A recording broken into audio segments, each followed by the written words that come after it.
رحمۃ اللہ علیہ کی بارگاہ میں ایک جوان حاضر ہوا کہ ایک دفعہ کا ذکر ہے کہ ان کی بارگاہ میں ایک جوان حاضر ہوا. آپ رحمۃ اللہ علیہ سے عرض کرنے لگا کہ میرے والد کا انتقال ہو گیا ہے. میں نے آج رات ان کو خواب میں دیکھا. انہوں نے مجھے بتایا کہ وہ عذاب قبر میں مبتلا ہیں. انہوں نے مجھے کہا کہ حضرت سیدنا شیخ عبد القادر جیلانی رحمۃ اللہ علیہ کی بارگاہ میں جاؤ اور میرے لیے ان سے دعا کا کہو. آپ رحمۃ اللہ علیہ نے اس جوان سے فرمایا کیا وہ میرے مدرسے کے قریب سے گزرا تھا؟ نوجوان نے کہا جی ہاں. پھر آپ رحمۃ اللہ علیہ نے خاموشی اختیار فرمائی. پھر دوسرے دن جب اس کا بیٹا آیا اور کہنے لگا کہ میں نے آج رات اپنے والد کو سبز حلہ زیب تن کیے ہوئے خوش و خرم دیکھا ہے. سبحان اللہ. انہوں نے مجھ سے کہا ہے کہ میں عذاب قبر سے محفوظ ہو گیا ہوں اور جو لباس تو دیکھ رہا ہے وہ حضرت سیدنا شیخ عبد القادر جیلانی رحمۃ اللہ علیہ کی برکت سے مجھے پہنایا گیا ہے. سبحان اللہ. بس اے میرے بیٹے تم ان کی بارگاہ میں حاضری کو لازمی کر لو. کہ واقعی کہتے ہیں نا کہ اولیاء اکرام کو اللہ تعالیٰ کی طرف سے وہ طاقت حاصل ہے کہ وہ کمان سے نکلے ہوئے تیر کو بھی واپس کر دیتے ہیں. اور بے شک ایسا ہی ہے کہ جن پہ اللہ کا کرم ہوتا ہے تو پھر ان کے ساتھ جو ہے وہ معجزات بھی کر دیے جاتے ہیں.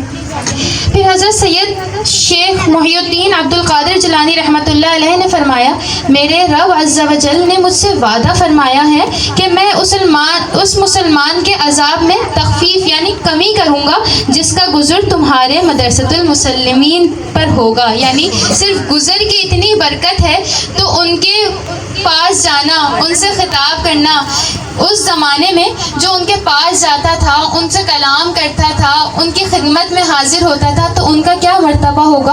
اور واقعی جو آج ان کی خدمت میں حاضر ہوتے ہیں, ان کے مزار شریف کی زیارت کرتے ہیں, ان کے لیے فاتحہ خوانی کرتے ہیں تو ان کا کیا مرتبہ ہوگا. رہائی مل گئی اس کو عذاب قبر و محشر سے, یہاں پر مل گیا جس کو وسیلہ غوث اعظم کا.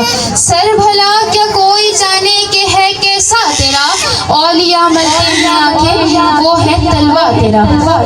حضرت غوث اعظم رحمۃ اللہ علیہ فرماتے ہیں کہ میں نے خواب میں نبی کریم صلی اللہ علیہ وآلہ وسلم کی زیارت کی. سبحان اللہ. آپ صلی اللہ علیہ وآلہ وسلم نے فرمایا کہ اے عبد القادر تم لوگوں کو گمراہی سے بچانے کے لیے واعظ کیوں نہیں کرتے؟ عرض کی یا رسول اللہ صلی اللہ علیہ وسلم میں عجمی ہوں اس لیے عرب سے صحابہ کے سامنے کیسے واعظ کروں. فرمایا اپنا منہ کھولو. پھر حضور علیہ الصلوۃ والسلام نے میرے منہ میں 7 بار اپنا لعاب دہن ڈالا. سبحان اللہ. اور فرمایا جاؤ اور لوگوں کو اللہ تعالیٰ کی طرف بلاؤ. بعد ظہر جب آپ نے واعظ کا ارادہ فرمایا تو کچھ جھجک طاری ہوئی. حالت کشف میں یعنی کشف کی حالت میں دیکھا کہ سیدنا علی کرم اللہ وجہ سامنے موجود ہیں. سبحان اللہ. اور فرما رہے ہیں کہ منہ کھولو. تو آپ نے تعمیل ارشاد کی تو باب علم و حکمت نے اپنا لعاب 6 بار آپ کے منہ میں ڈالا. سبحان اللہ. عرض کی کہ یہ نعمت 7 بار کیوں نہیں عطا فرمائی؟ ارشاد فرمایا رسول اللہ صلی اللہ علیہ وسلم کا عدد ملحوظ خاطر ہے. یہ فرما کر حضرت علی کرم سرکار غوث اعظم نے خطاب فرمایا تو صحابہ عرب آپ کی ضحاحت و بلاغت کو دیکھ کر حیران رہ گئے. سبحان اللہ.